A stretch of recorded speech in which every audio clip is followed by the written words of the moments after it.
समस्तीपुर के सरकारी अस्पताल की बड़ी लापरवाही सामने आई है। जन्म के वक्त सही ट्रीटमेंट न मिलने की वजह से बच्चा सेरेब्रल पाल्सी बीमारी से ग्रसित हो गया है। परिजन दोषी चिकित्सक पर कार्रवाई और बेटे के इलाज की मांग कर रहे हैं। वहीं दूसरी ओर सिविल सर्जन मदद के बदले अलग ही दलील दे रहे हैं। मां की गोद में अटखेलियां कर रहे 9 महीने का मासूम अभिनंदन सेरेब्रल पाल्सी डिसीज से ग्रसित है। बच्चे के माता पिता का कहना है कि 24 अप्रैल 2021 को विभूतिपुर पीएचसी में अभिनंदन का जन्म हुआ था। जन्म के वक्त बच्चा को किसी भी तरह की कोई परेशानी नहीं थी। डॉक्टर ने उसे स्वस्थ होने की बात कहकर अस्पताल से डिस्चार्ज कर दिया था, लेकिन कुछ ही महीना बीत जाने के बाद जब वो उठना बैठना नहीं किया, तब उन लोगों ने बच्चे का निजी अस्पताल में इलाज कराना शुरू किया। तब डॉक्टर ने एमआरआई करने की सलाह दी। एमआरआई रिपोर्ट में उन्हें जानकारी मिली कि बच्चे के ब्रेन को जन्म के समय पर्याप्त मात्रा में ऑक्सीजन नहीं मिलने के कारण वो सीपी कैटेगरी में जा चुका है। अब तक बच्चे के इलाज में काफी रुपए खर्च हो चुके हैं।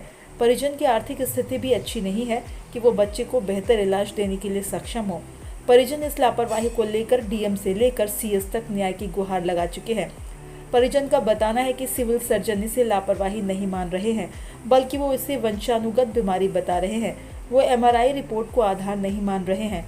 पीड़ित परिजन शासन और प्रशासन से बच्चों के समुचित इलाज के साथ दोषी चिकित्सक पर कार्रवाई की मांग कर रहे हैं।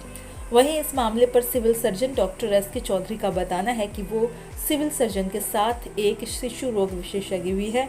जहां तक इस बच्चे की बीमारी की बात है, इस तरह की परेशानी के लिए कुछ हद तक ऑक्सीजन की कमी को माना जा सकता है, लेकिन इसके अन्य कारण भी हो सकते हैं, जैसे डिलीवरी में किसी तरह की परेशानी या लेट होने की वजह से सेरेब्रल पाल्सी जैसी बीमारी होती है। जहां तक ऑक्सीजन की कमी की बात है, हमारे किसी भी सरकारी अस्पताल में ऑक्सीजन की कोई किल्लत नहीं है।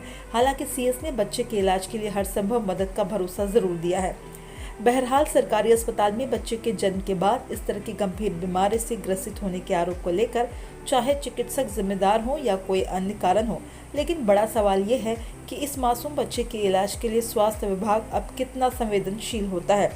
ज़रूरत है कमियों को ढकने की बजाय इस मासूम को समुचित इलाज मुहैया कराने की, ताकि मासूम अभिनंदन भी अन्य बच्चों की तरह बेहतर जिंदगी जी सके। सर 24/4/2021 को हमारे लड़का था, उसका बर्थ हुआ विभूतिपुर ब्लॉक हॉस्पिटल में। और ब्लॉक हॉस्पिटल में जब बर्थ हुआ उसका, तो उस वक्त स्वस्थ होने का मतलब डॉक्टर की तरफ प्रतिक्रिया दिया गया। उसके बाद थोड़ा देर के बाद वहाँ से डिस्चार्ज किया गया। डिस्चार्ज करने के बाद घर आया गया। घर आने के बाद जब अपने समय से वो मतलब बैठ नहीं पाया, लगभग 5-6 महीने के बाद, तो हमने काफ़ी परेशान हुआ, काफ़ी दौड़ धूप करने लगे, डॉक्टर के पास दौड़ते थे। हाँ, डॉक्टर 1-2 महीने की प्रक्रिया दवा और कोई प्रक्रिया करके उसको सोचे जो कैसे भी ये मतलब बैठे, और ऐसा नहीं हुआ, जिसके कारण वहाँ पे डॉक्टर साहब, जब हमने हॉस्पिटल में प्राइवेट हॉस्पिटल में भी दौरा किया, उसके कारण ऐसा हुआ, वहाँ से बोले डॉक्टर साहब जो एमआरआई करवाना पड़ेगा। तो हमने पटना से एमआरआई करवाए।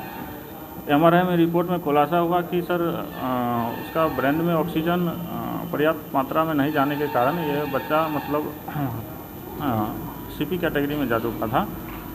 तो ऐसे में हम काफ़ी दुखी हुए, और दूसरा नंबर हमारा जितना भी मनी अमाउंट था हमने प्राइवेट डॉक्टर को दे चुका था। सर अभी हमारी ऐसी स्थिति है जो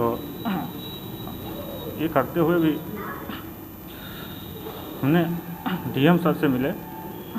डीएम सर ने आश्वासन देते हुए उसने हमको बोले जो आप सीएस सर से मिले, सिविल सर्जन सर से। हमने सिविल सर्जन के पास गए।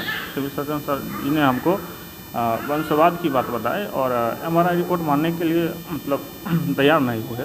वो बोले प्राइवेट जो भी मतलब ट्रीटमेंट वगैरह जो भी करता है और रिपोर्ट बनाता है, उसका कोई मतलब का नहीं होता है। ऐसा बोलने के कारण हमने बहुत दुखी हुए और बहुत परेशान हुए। ठीक है, और हमारे कहने का मतलब जो भी है मतलब हमारी उचित न्याय मिले, और दूसरा नंबर ऐसे दूसरे बच्चे के साथ घटना न घटे, इसका मैं अंदर से सरकार से और अपने जो भी हैं समस्त जनतावासियों से निवेदन करता हूँ जो हमारी बच्चे की उचित न्याय मिले, और दूसरा नंबर आगे कुछ कोई भी बच्चे को ऐसा ना घटे। इसके हाँ, ये मतलब ये तो हुआ है सर।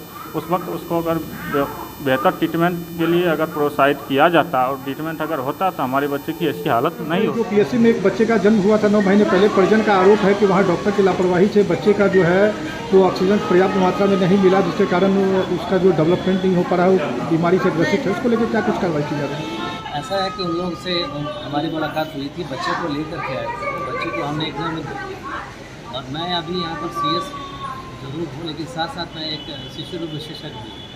तो किस तरह के बच्चों में ये खास तरह की बीमारी होती है जो डिलीवरी के समय किसी प्रकार का अगर डिले होता है या किसी तरह की परेशानी होती है तो बाद में बच्चों को एक बीमारी होती है जिसको सेरेब्रल पॉल्सी बोलते हैं ना। तो वो सेरेब्रल पॉल्सी नाम की बीमारी उस बच्चे को है। इसके लिए कुछ हद तक ऑक्सीजन की कमी एक बीमार तो होता ही है, वो अलग बात है, लेकिन अमूमन ये ऑक्सीजन की सिर्फ कमी के कारण नहीं होता है। डिलीवरी में भी किसी तरह का प्रॉब्लम हो, कुछ डिले हो, उस कारण से भी ये बीमारी होती है। ऐसे उनका मानना था कि ऑक्सीजन कमी होने के कारण ऐसा हुआ। ऐसा हम एज ए एक्सपर्ट हम स्पेशलिस्ट हैं इसके पीडियाट्रिशियन, तो ऐसा लगता नहीं कि और ऑक्सीजन की हमारे किसी पीएचसी में, सीएचसी में या एसडीएच में या डिस्ट्रिक्ट हॉस्पिटल कमी कहीं कोई कमी नहीं है। सिलेंडर्स हैं, ऑक्सीजन कंसनट्रेटर है, पाइपलाइन सप्लाई होता है, तो वो सारी चीज़ें हैं। फिर भी हम लोगों ने कहा था कि आप आवेदन दें, हम लोग उसको दिखवा के रिपोर्ट मंगा लेंगे, रिपोर्ट के हिसाब से हम लोग उसको कार्रवाई करेंगे। लेकिन ये एक ऐसा मामला है कि उसको पिन पॉइंट किसी के ऊपर करना थोड़ा कठिन होता है। तो उससे बच्चे के इलाज के लिए भी कुछ व्यवस्था है? हाँ, बच्चे के इलाज के लिए जो हम लोग यहाँ अभी तत्काल उसका इलाज चल रहा है, अभी उससे ज़्यादा की ज़रूरत नहीं है। थोड़ा बड़ा होता है तो और कितना कॉम्प्लिकेशन अराइज करता है या कितनी कठिनाइयाँ उसको होती है ग्रोथ एंड डेवलपमेंट में, उसके हिसाब से जैसा हम लोग महसूस करेंगे। तो हम लोगों ने आश्वासन दिया है कि जो भी कठिनाई अगर होगी उसकी देखभाल हम लोग करेंगे। उसके लिए कुछ फंड्स की ज़रूरत होगी, अगर बाहर भेजना होगा तो उसको हम लोग करेंगे। उसका सीटी स्कैन ब्रेन वगैरह का भी होता है तो उसमें कुछ फाइंडिंग नहीं है। और रिफाइंड अगर किसी इन्वेस्टिगेशन की ज़रूरत पड़ेगी तो यहाँ नहीं हो, पटना में होगा, पटना में नहीं होगा, दिल्ली में होगा, तो हम लोग करवाएंगे। हम लोग उनके संपर्क में रहेंगे और उनकी जो कठिनाइयाँ हैं उसको दूर करने का पूरा प्रयास। हमारी यही परेशानी कि मेरा लड़का को सरकारी हॉस्पिटल में कोई दवा और जांच के होने के कारण मेरे बच्चा को लापरवाही में फंसा दिए, इसीलिए मेरे बच्चा को अभी कोई इलाज नहीं हो पा रहा है। और हमने अपना पूरा कोशिश कर लिए मगर इसका इलाज कहीं भी नहीं है। इसीलिए मैं चाहता हूँ कि जनता वासी अपना पूरा इस पर ध्यान दे और कुछ इस पर कार्रवाई करे। मौसम कुमारी।